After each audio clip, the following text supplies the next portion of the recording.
my lawful wedded husband, to have and to hold from this day forward, for better or for worse, a rich or for poor, in sickness and in health, to love and to cherish, till death us do part, according to God's holy ordinance, and thereto I pledge to you my vows. Are you using rings for this marriage? Can I have rings, please? Don't play with me.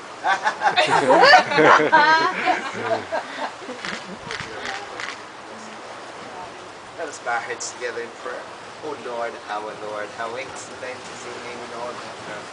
Thank you for being grateful that we grown to signify this marriage.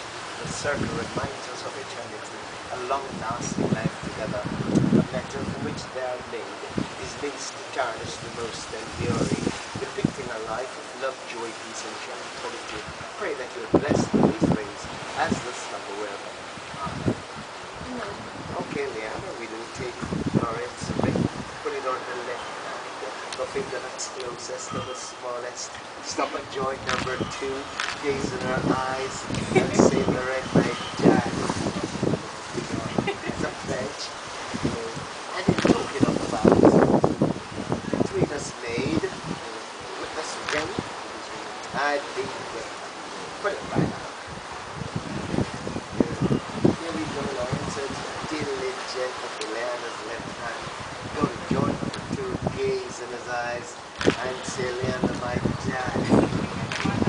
As a pledge, and in token of the vows between us made, with this ring, I be.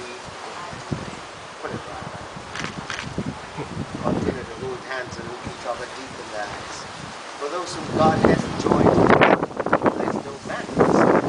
As much as Leander and Lorraine have consented together in holy wedlock, and have witnessed to the same for God of this company, and have given and pledged their vows each to the other.